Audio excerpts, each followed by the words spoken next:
Cédric Klapisch est comme son cinéma, attachant, intelligent et profondément humain. C'est quelqu'un qui croit à l'individu quand il est riche de ses relations avec les autres.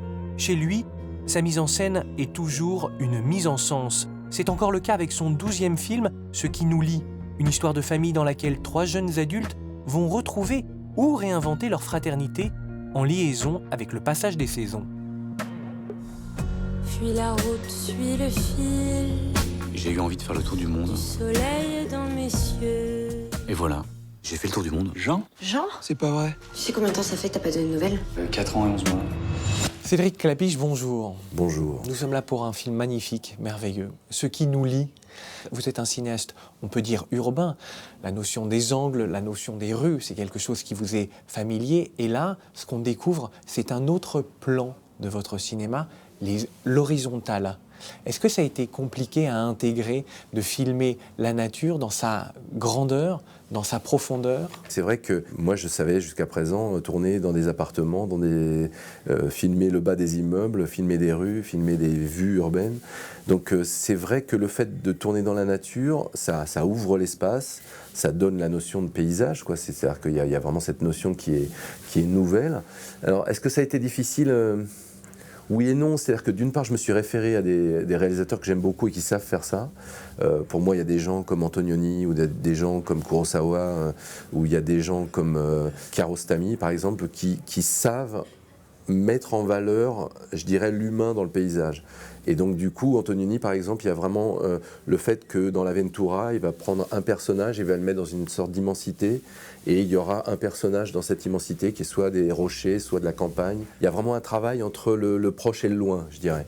Là, dans ce film-là, il y a un peu la même chose, où j'ai mélangé à la fois des choses qui sont typiques dans les westerns. Dans les westerns, il y a vraiment la notion d'utiliser le grand espace, et donc d'utiliser le format scope dans sa dimension panoramique, et en même temps de traiter l'humain là-dedans. Donc j'ai l'impression que c'est ça qui m'a guidé, c'est que je me suis dit, voilà, quand on filme une vigne et qu'on filme un vigneron qui est en train de travailler dans sa vigne, faut souligner ce côté, il y a plein de rangées de vignes, et puis il y a une personne, ou alors de voir que quand il y a plusieurs personnages dans l'image, il y en a un qui est proche, il y en a un qui est loin.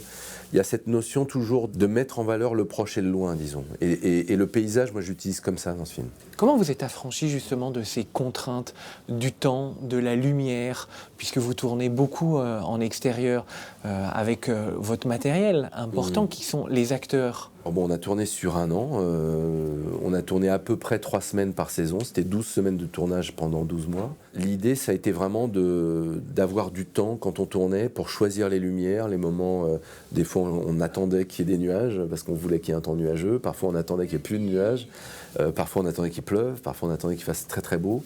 Mais c'est vrai que le choix de l'heure, par exemple, était fondamental, ce qui n'était pas le cas de mes films auparavant, quand je tournais dans des villes. Finalement, si on tourne à midi, si on tourne le matin, il y a toujours un peu la même lumière parce qu'il y a des espèces de réflexions des immeubles qui font que ça étale un peu tout ça. Là, quand on est dans la nature, si on est face au soleil ou dos au soleil, le plan il est radicalement différent. Si on est le matin, si on est à midi ou si on est le soir, le plan il est radicalement différent. Donc très souvent le travail de mise en lumière, c'était le travail du planning, c'était à quelle heure on tourne tel plan. Et ça c'était vrai à la fois pour les visages et pour les paysages. Quand le voyage m'en lasse, L'amour, c'est comme le vin. ce qui nous lie est là. Faut du temps. Est-ce que ça a eu une incidence aussi sur votre direction d'acteur ? J'ai eu la chance dans ce film d'avoir 3 acteurs cohérents. Parfois, on a des gens très disparates. Entre Romain Duris et Lucchini, c'est pas du tout la même façon de jouer. Ils n'ont pas la même culture de jeu. Il y en a un qui est plus issu du théâtre et quelqu'un qui est plus intuitif, on va dire. Là, ils ont un mélange assez parfait de gens qui croient beaucoup au travail, avec quelque chose qui est très animal. Ils sont à la fois très intuitifs et très respectueux de la composition d'un personnage et du travail pour aboutir à leur personnage. Vous êtes là à me regarder avec vos grosses couilles. Ouais, j'ai pas entendu là. Wow, c'est pestifouille, là, partout. Poup, poup, poup, poup, ça pétard dans les papilles. Parfois, il y avait des choses qui étaient très chorégraphiées, ce qui est assez nouveau maintenant dans ce que je fais. C'est-à-dire qu'il y a vraiment besoin qu'il y ait des acteurs aient un rapport fort à l'espace. Ça veut dire que vous avez appris, vous, encore des choses sur votre métier de directeur d'acteur? Oui, parce que c'est vraiment... Alors, je dirais que la direction d'acteur, c'est ce qu'on connaît le moins. C'est-à-dire que c'est la chose la plus mystérieuse, la plus infinie, la plus changeante. Et donc, à chaque film, on apprend des nouvelles choses. C'est-à-dire que pratiquement, à chaque acteur, on apprend des nouvelles choses.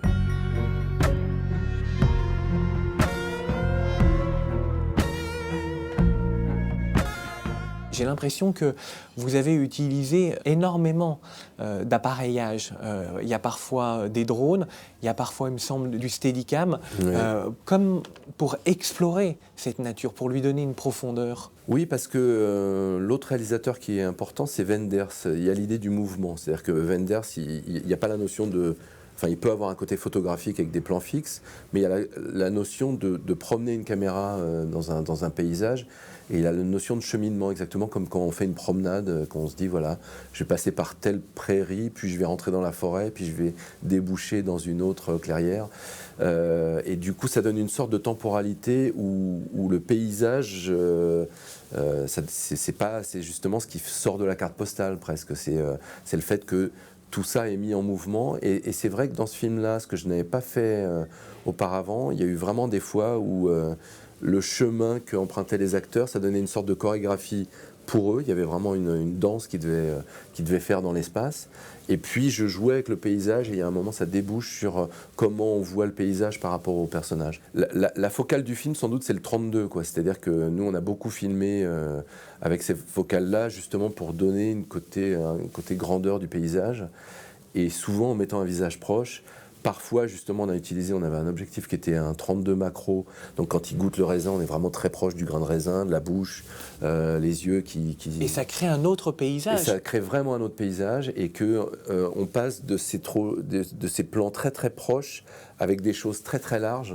Et du coup, c'est beaucoup dans le montage, le fait de passer de l'un à l'autre qui permet d'avoir une sensation de l'intime par rapport à des choses très générales. De jouer l'infiniment grand et l'infiniment petit, Voilà, ouais. Il y a quelque chose qui me rappelle Malik, c'est-à-dire instaurer un lien entre l'homme et la nature, et le paysage comme étant un lieu où il se trouve et non pas où il se perd. Vous pourriez être aujourd'hui un cinéaste paysagiste comme Malik ou pas ? Oui et non. Disons que moi, j'aime pas beaucoup le cinéma de Malik. Je trouve que c'est un cinéma important, mais le côté religieux de Malik, je peux pas supporter. Non, je pensais aux Moissons du ciel, par exemple, alors, par rapport à votre film. J'adore de Malik, Les Moissons du ciel, parce que il y a ce que moi je cherchais sur le fait qu'il y a une harmonie, ou en tout cas un mariage entre l'activité humaine et la nature. La dernière question, elle est liée à ce qui a été un moment votre activité. Vous avez enseigné à la FEMIS, vous donniez des cours, notamment, je crois, à un moment à Saint-Pétersbourg. Autant dire que la transmission est importante. Donc pour cette dernière question, on va tous être disciples de Cédric Klapisch. Cédric Klapisch, pourquoi filmez-vous ?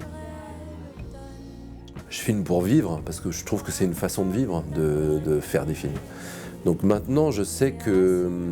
Avant, il y avait le côté... il y a une phrase que j'aime bien de Camus, il dit « Il y a un temps pour vivre et un temps pour témoigner de vivre ». Avant, j'étais dans ça. Il y avait ma vie, et puis ma vie me servait à fabriquer de la matière pour des histoires, pour des films.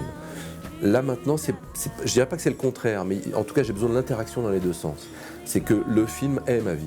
Et j'aime bien ça. J'avoue qu'il y a quelque chose qui est très agréable dans le fait d'abolir les frontières entre ma vie et ce que je fais. En attendant